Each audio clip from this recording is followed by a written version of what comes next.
What's up, everyone? It's Monday, September 21st. We are live at 5. I'm Paul Wontorek. And I'm Beth Stevens. And we're joined, as always, by Caitlin Moynihan.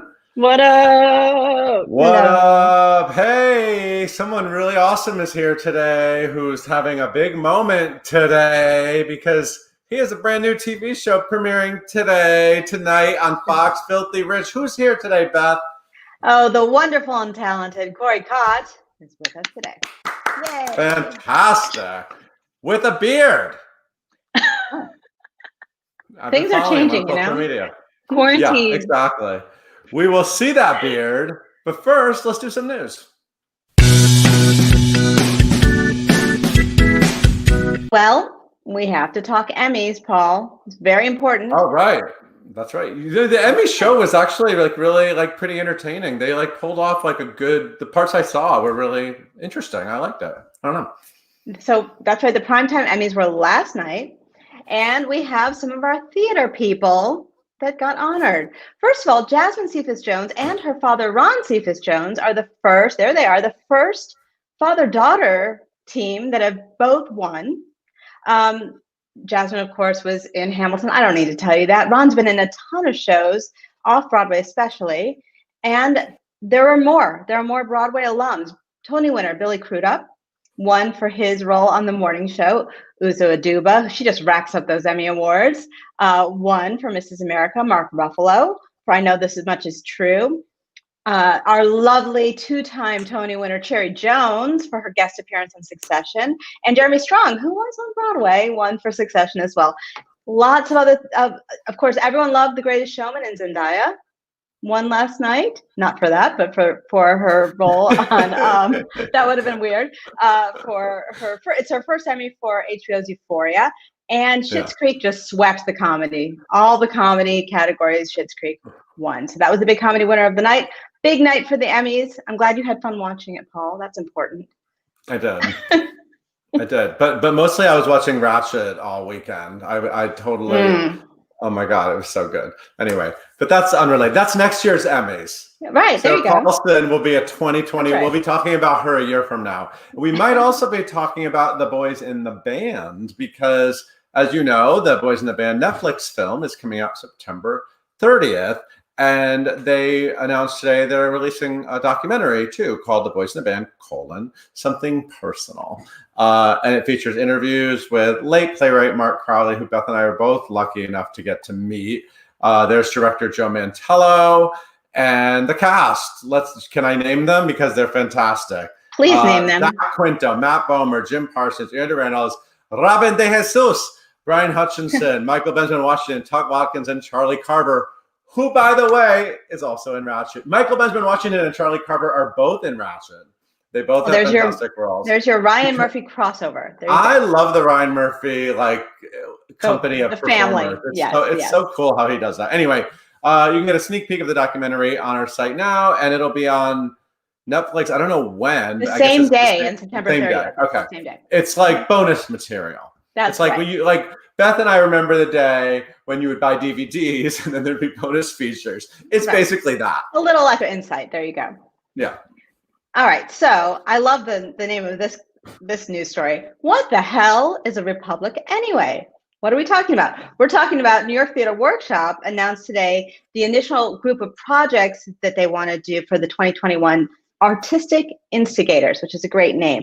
This one features Tony winner Dennis O'Hare and Lisa Peterson diving deep into the history of the Roman Republic. And they are also talking about their own process in doing that. So it's performed in 4 parts, with episode 1 tomorrow at 7 p.m., episode 2 October 6th at 7 p.m., episode 3 on October 20th, and episode 4 on November 2nd. You can find out all the information and get tickets at the New York Theater Workshop site, nytw.org.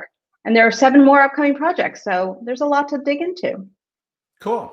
6 is a musical people really like, and it almost premiered on Broadway. It finished its entire preview period, and then the day of the shutdown was the day of their opening. Anyway, it'll be back, but it'll be back in London actually sooner. But today we found out the original stars of the West End production of Six. So these are the ladies that you've been singing along with on that cast recording. They're doing a live concert on Saturday, October 10th at 4:30 p.m. Eastern time because they're not in America. So that's a normal time for them to do a concert. And you pay for it. Tickets are $15. And it's presented in person to a socially distant audience at London's Oval Space and live streamed to over 100 countries. Are there that many? Everywhere. I don't know if there are. There are more than six. More than six, yeah. Yeah, so I'm sure all you Six fans are going to want to check that out. And they're saying it's a tribute to various female pop stars, which is kind of what their show is too. Super fun. Well, I'm going to tell you about today in Broadway. Yeah, today Go Broadway. ahead. Today in Broadway. Today in Broadway. We have no elegant way of doing that, but you know what? We've had so much downbeat history and news. We've got some good stuff to tell you today. We are celebrating Billy Porter. Billy Porter. Yes. The Billy Porter Sure. was born on this day in 1969. He's an actor, a director, a writer, a producer, a red carpet superstar. Well, that came later. We knew him when. Now he's a red carpet. Shall we go back? Let me just tell you why he's first of all, Billy won a 2013 Tony Award for his role as Lola in the Tony-winning musical Kinky Boots. Yes, he made history last year when he won an Emmy Award for his role as Pray Tell on Pose. And the history and he was nominated again last night. And he was the first openly gay Black man to win in a leading category at the Emmys. Okay. That's right. I forgot that fun fact. I'm here for the history part of this. This is what we're doing. But let's go back. Billy made his Broadway debut in Miss Saigon, the original production of Miss Saigon. But I would say his breakthrough stage role came when he played the teen angel in the revival of Grease. Oh, so good. Go listen to that recording sometime, guys. And his most recent Broadway role was as Aubrey Lyles in Shuffle Along. I'm going to read it. Shuffle Along, or the Making of the Musical Sensation of 1921 and All That Followed. Right. And honestly, it was Pose that really catapulted him to stardom and gave him all of those red carpet looks. He famously wore his tuxedo gown at the Oscars. And but you know what? He's been a performer all his life. He was born in Pittsburgh. He had a love of musical theater early on. He even attended a performing arts high school. He went to Carnegie Mellon, and he is the definition of someone who paid his dues. Yes. He has many stage credits. The most notable ones that I just want to highlight here are the 20th anniversary of Angels in America, which he did off Broadway. He played Belize, and he had a solo show. Do you remember this, Paul? Ghetto Superstar at Joe's Pub. Of course I remember it. I know you do. Anyway, once he's really embraced his feminine side on the red carpet. He loves to be outrageous. He loves to catch the eyes with that. There he is. Last year, if we travel in time to 2019, on this date, September 21st, Billy Porter, there he is on his birthday. It was a milestone birthday for him last year. And he threw himself a disco-themed party, complete with stars like Ricky Martin and Laverne Cox and Broadway pal Shoshana Bean, who serenaded him. He's done everything. He's put out records. He's directed, he's written plays, and he's always doing something new. And one of his most exciting upcoming projects is he will play the fairy godmother in the upcoming live-action Cinderella. So we'll look for that, hopefully. I thought you were going to say the other thing. He's directing The Life. He's directing The Life. We talked about it last week for Encore. I was getting there, but okay. Oh, I'm sorry. I got so excited. Yes, he's always got something going on. He's an exciting performer. He's a wonderful person, and he's very inspiring. So, happy birthday, Billy Porter. Yes, where's the confetti? Need a confetti gun. Anyway, Caitlin, you got your confetti gun? No? I was trying to find something to be able to throw, but I don't. Sorry, I don't have anything either. We're not prepared, Billy. I have peanuts. He watches every day.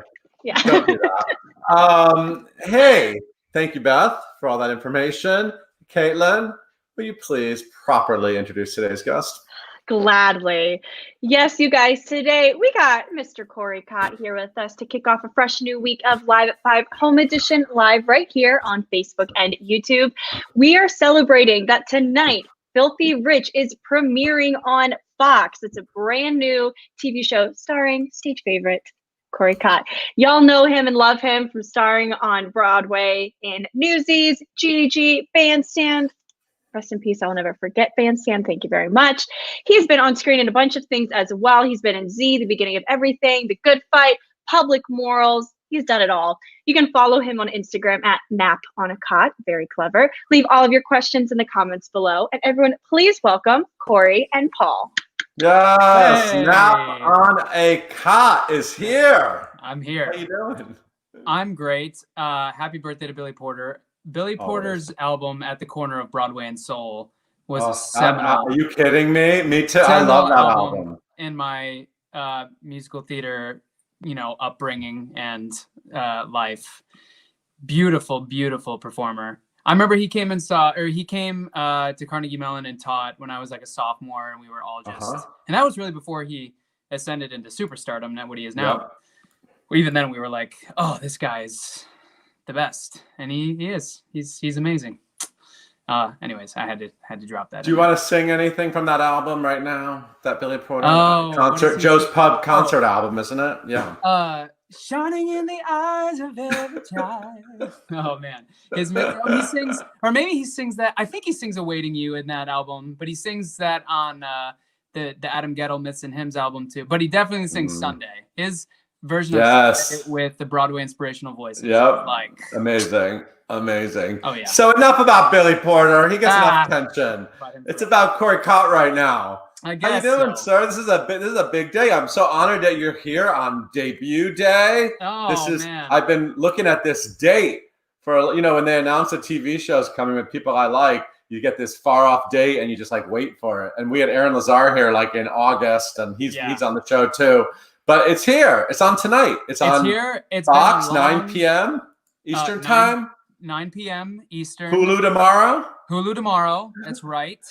It's been a long time coming too. I mean, we were supposed to originally premiere last fall, and then it got pushed to January, and then it got pushed to the spring, and then COVID hit, and they were like, let's capitalize on this fall because there's not going to be as many new shows, which I think now was a really smart decision. So it's finally arrived. I'm very excited. I'm excited for many reasons, but the cast is unbelievable. And then we have some theater peeps in there. We got myself and Rachel York and Aaron Lazar and Gerald McCraney's, I know, done a lot of New York stuff, and so it's a good group. And Kim's done Broadway. Kim Cattrall. I was going to say Kim Cattrall's a theater person. People don't think of she's a real theater person. People don't think of her that way, but she really is. She is. She's very versatile. She's so good in the show too. I'm really excited for people to see how transformational she is from. I mean, my understanding of her is Samantha, and I think she transcends to Sex in the City. Sex in the City. Sorry. No, it's okay. Most people just say Samantha. It's fine. Yeah. Which is so iconic in its own way, but she transcends to a completely different thing in this show that I'm so excited for people to see. Yeah. But from what I hear, she delivers the fun in the same way that Samantha did. And you're going to definitely can we, before we get into what this show's about, we're going to watch it. We're going to show a clip. Can we show a little clip going to show a little clip of you on Filthy Rich. Okay, roll the clip. These are my children, Rose and Eric. Rose. I'm the senior VP of operations, at least until the dust settles. And, from my perspective, there's no way I'm giving a single piece of my family company to a hooker, a hoodlum, and a drug dealer. Yo, I'm gonna knock your teeth in, homie. This is my hummingbird cake. I made it myself this morning, especially for y'all. Becca, I'm not a hooker. You're not, huh? Yeah, I pulled up Sin Wagon on my laptop. Nuns, milkmaids, farm girls, doing the most despicable, disgusting things. So you subscribe to our premium package? I'm in. Sign me up. It's my new favorite show. You're very kind. You're very, very kind. No, so you're Eric, right? That's his name? Yeah. And so let's set this up a little bit. Kim Cattrall's your mom. Kim Cattrall's my mom. And Gerald McCraney's your dad. So sort of set up who they are and who those people are that showed up in the boardroom. Okay. So Joe McCraney, Kim Cattrall play respectively Eugene and Margaret Monroe. We're the Monroe family, and the Monroe family runs the Sunshine Network, which is a very successful Christian network, television network, a la Oprah, but for Christians, I guess. And we're on the cusp of launching a retail arm, a digital retail arm, like almost like an Amazon shopping arm kind of. And on the cusp of launching that, my dad Eugene goes down in a plane crash, and this is all within the first 7 right. No, minutes this is not a spoiler. This is the setup. Yeah. And it comes out, and he dies, and it comes out in his will that he has 3 illegitimate children from 3 different women who are also heirs to the proverbial throne, Monroe Corporation. And so they come in wanting a big piece of the pie, and not just a piece of the pie, but control and power. And that launches a chronicle of soapiness for the end of time. That it's just the tip of the iceberg, which is a line I say, of all the things that my family, unbeknownst to Eric, because Eric is very, I think he believes himself to be very virtuous in his beliefs. He has a lot of integrity, and I do think he does. He's complicated and has a lot of secrets too, but he takes his faith and his convictions seriously, and believes in the character and the upright upbringing he had, the good upbringing he had, and all of a sudden all that's in question, and he's doubting his entire life. He basically, the first season is chronicling an existential crisis that my character is having, and that was really fun to play. But it's this power struggle of faith, loyalty, family, of these people coming in that we've never seen or understand, and trying to reconcile that with what we know and understand. And all the while, it takes place in New Orleans in the South, and amidst really big Spanish colonial, French Quarter, iron rod balcony buildings, and beignets and Sazeracs, and all the things that make New Orleans New Orleans. So love it. Yeah. And Eric is married to Becky, but there's no Jerry Falwell Jr. shenanigans happening with these two, are there? Or is that season 2? That'll be season 2. They'll throw that in. Maybe season 2. maybe season 1. Maybe there's a little bit of secrets. There might be some pool boy in there. I can't give too much away. But let's just say, when I read that story, the first thing that came to mind was Filthy Rich. So, yeah, exactly. I mean, we do love these. Predicted the future a little bit. These religious characters are fun to play around with. The people do love this, and this kind of soap. I'm older than you. My childhood was heavily influenced by the original Dallas. Huge. Oh, sure. Huge. And so this is like my thing. This is your bread and butter. This is my bread and butter. I'm totally in. I'm ready. But what about you? Do you like these kind of shows? I mean, was this fun to play with? So it took a minute, because how do I say this? There are many different art forms within the art form of entertainment and film, television, and theater. There's a lot of different genres even within those own mediums. Sure. And some strengths are heightened in some of those genres, and some aren't. And so doing mostly theater and musical theater, that's just one, even with musical theater, there's, the Band's Visit versus Kinky Boots versus Spelling Bee versus, there's so many different varieties, and musical comedy versus, Next to Normal or something like that. They're very, very different. So knowing what genre you're in is really important. And especially with a soap, embracing it is always going to help you land it better and have more fun than trying to make it something that it's not. Like, it took me a second to realize that this is not Succession. This is not I May Destroy You, that new HBO series. This is a network soap, and there are certain parameters, and there's a certain energy that goes into creating that, and leaning into that makes it a lot more fun and a lot more successful. So it took me a second to get out of my own way and just trust the writers and the material and allow it to be what it is. And But even in that, I think that's the setup for how the show begins. And I think that's the genre ultimately it lies in. But I think as the season progresses and hopefully the show, it explores a lot of different things that would not just, I think, pigeonhole it to one genre. And that's what I'm really excited for people to see is it's gonna establish the rules one way, and you think you're gonna be going along this ride this way for a bit, and all of a sudden it's going to take a right turn and turn into something that you didn't expect. And that's what I love about the character too, especially my character, but all the characters really. One, it's an ensemble drama, which is really fun to have a really cool big cast of characters. And then also they've really created a lot of three-dimensional people rather than just letting them sit in this very, very archaic kind of constricted box of who we think characters should be on a soap. As soon as you feel like you've found out something about this character or gone, okay, that's who that person is, something will shift and you'll go, oh, I didn't see that coming. And that was what was really fun to play. And they didn't tell us any of those things until literally like the day of or the day before. We did not get scripts ahead of time until basically shooting day. And so it was like a game of Clue sometimes, trying to figure out like, wait, who did that? What? Oh, wow. So, yeah. Awesome. And critics are loving it. And people are saying that this is just sort of like the perfect thing for right now. We all need to just lose ourselves in something. And this is going to be one of those things. Escape to Filthy Rich. That's exactly right. It is a pure, fun, entertaining escape that will take you on a journey with. And the thing about it, I think everyone will see somebody that is themselves in the show. I think our show offers a version of everyone in a lot of ways, and that's always compelling when you feel like I connect with that character, or I connect with both of those characters, and I think we have something to offer everybody. So yeah. And Kim Cattrall is also a producer. So what was it like to what's she like? What was it like to work with her? Tell me about it. She is so good.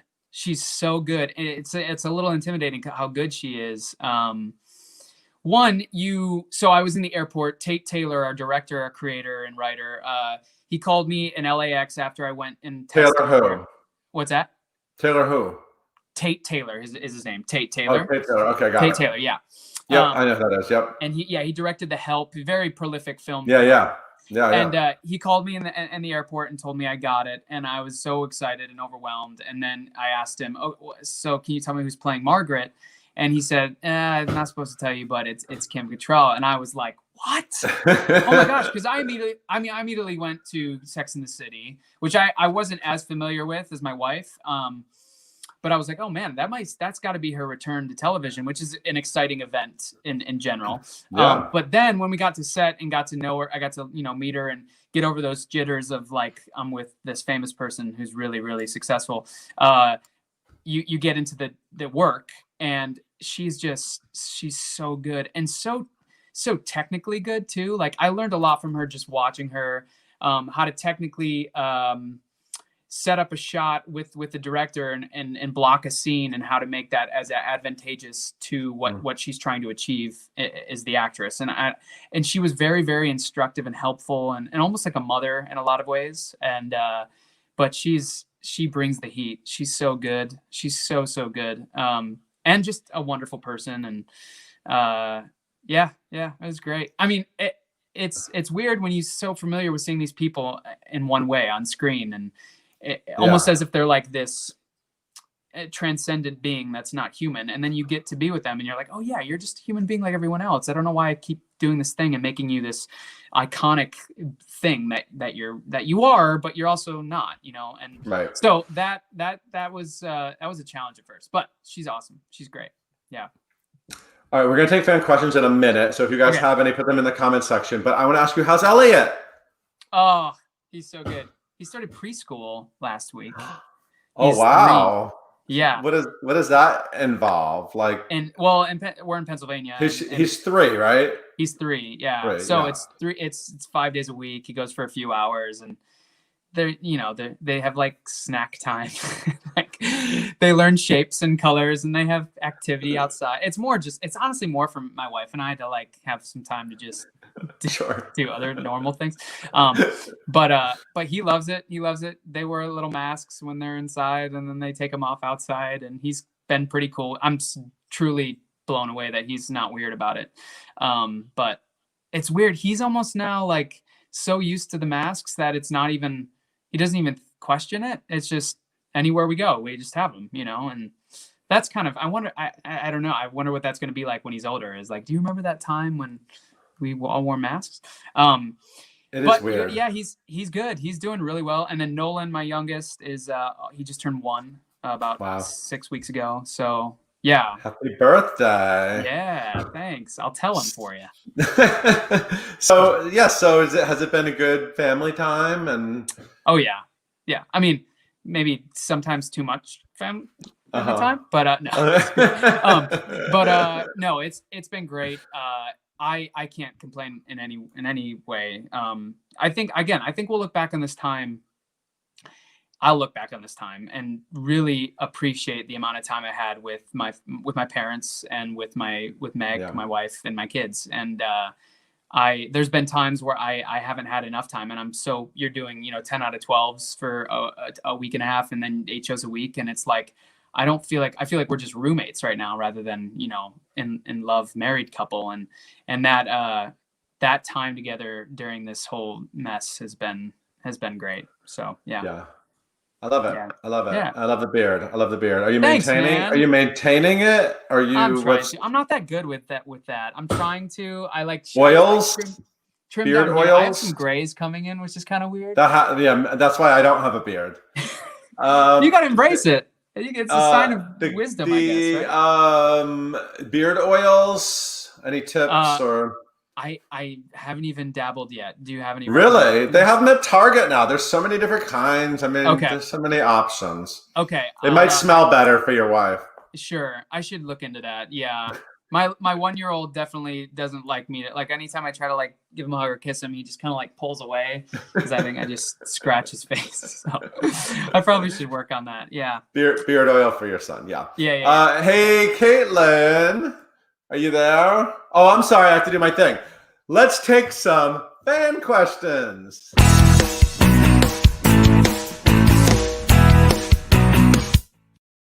Literally, I'm never going to learn. Learn. Hi, Caitlin. Hello. Okay. I have to do this one question just because this person has asked it many a times. And I am also curious. Broadway fan on YouTube says, Corey, this is in all caps. Corey, with your beard, are you planning to play Jean Valjean or Jesus Christ? Oh my gosh. Actually, pick one. Pick one or the other. I'm just saying you could do it. That might be the hardest decision. I guess I got to go with Valjean. Yeah, you do. Yeah, I got to go with Valjean. Les Mis is the reason I'm an actor. It was the first show I ever did. So got to go. Although Jesus would be pretty epic too. But yeah, Valjean. Big shoes to fill. And thanks to Ramin Karimloo, you don't have to put on 60 pounds to play Valjean anymore. He took care of that. I have to become like an MMA fighter and learn like. Right, the pressure's the other way. Who knew Valjean was like the most chiseled man ever to exist? When they added the rip open the shirt moment, that was just like, it was iconic. One thing you can sing a B flat like that, and the next thing you got to show off your 6-pack, and it's like, all right, I'm done. I'm just made it that much harder. Oh gosh. Yeah. Well, a lot of people in the comments will be happy you chose Jean Valjean because there was a little debate about that question, so we just need to clear the air first and foremost. Okay, Caden and Lee Pugsley both want to know if you would ever want to write or direct a show in the future, either a play or a musical. I would definitely love to. Direct. I've dabbled in writing over the years, and even the beginning of quarantine, I have a few ideas for screenplays and stuff that I've outlined. I've realized I am not a writer though. Straight up not. I can as an actor assess what I connect with that I think is like strong writing or weak writing. But to sit down and write dialogue in like a, Stephen Levinson way or something, that to me is, I don't know how those guys do that. So yes, I would love to direct something, and I would love to outline and produce an idea that somebody else writes. If that makes sense. Collaboration. Yeah. Collabs. Okay. Brittany on Facebook wants to know, what do you think is the biggest challenge between shooting a TV series versus being on stage? It's a great question, Brittany. I would say the biggest challenge is how to not be so precious with the work on television and film. Especially in a position where I'm just one of the actors. I'm not a producer or even one of the, part of the creative team or anything like that.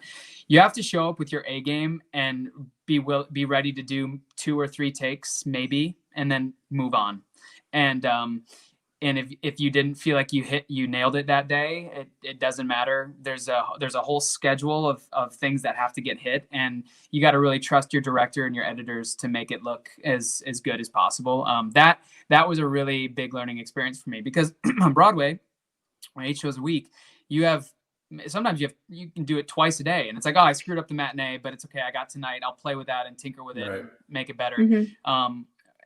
That you got like a couple shots most of the time, in television at least. I know film, that schedule worked a little differently, but in my experience, it was, there were some days we did 2 takes and that was it. And so yeah, not just preparing and then doing it and trusting that it worked and moving on was the biggest challenge for me. Yeah. Wait, I'm inserting a fan question from this fan. Okay. How's your brother? And, I was about to. That was one of my next questions. And aren't they filming? They're filming Riverdale now, aren't they? Yeah.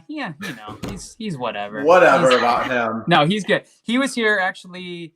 He was here for 5 weeks early on in the quarantine, and then he went back to Vancouver, and then he came back actually, and about maybe a month ago, and we was here for 2 weeks, and we got to hang and catch up and all that good stuff. And then he had to go back to quarantine for 2 weeks before they started shooting. And I think they're maybe just finishing their first episode of this season, or maybe the finale of the last season. I forget what they're doing, because they didn't actually get to do their finale last year.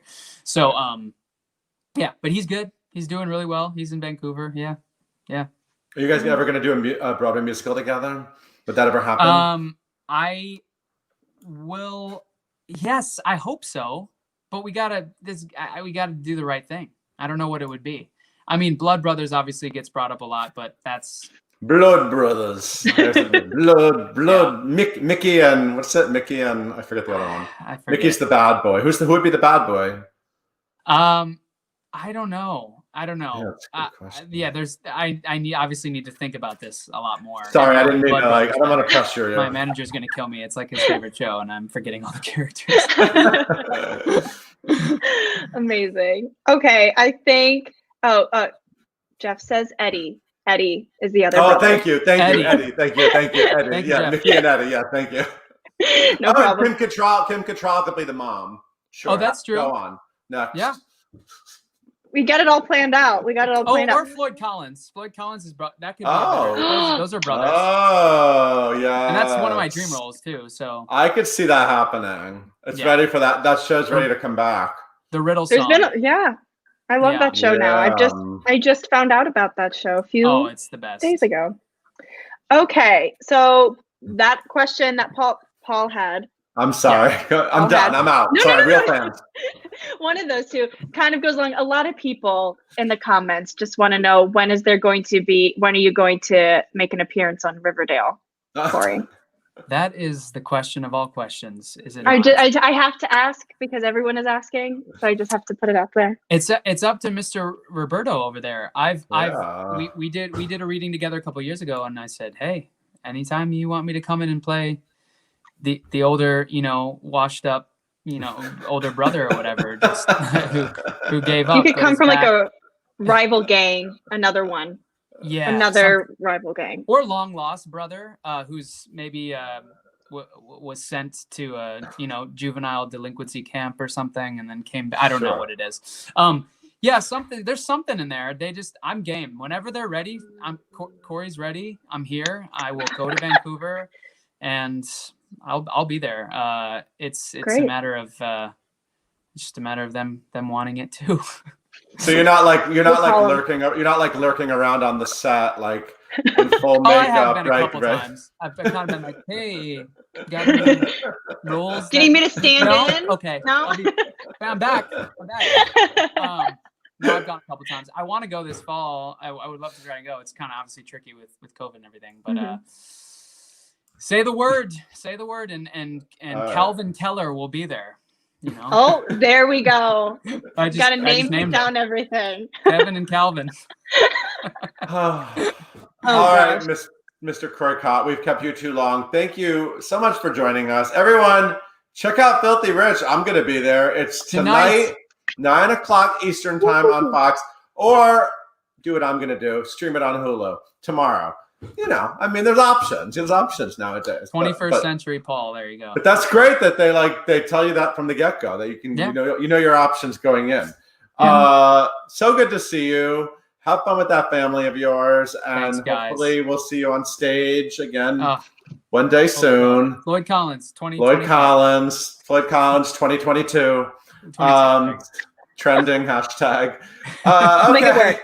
All right. Thank you, Caitlin. See you guys. Will you please take us out? Yes. Thank you guys so much for tuning in for another fun episode of Live at 5 Home Edition. You can follow along wherever you get your podcast by searching for hashtag Live at 5 and hitting that subscribe button. Be sure to tune in tomorrow when we talk to Tony winner Harriet Harris all about her role on the new hit TV show Ratchet. And taking us out today is a little clip of birthday boy Billy Porter singing Love Yourself with his cast of Pose and a few other stage people you'll definitely recognize.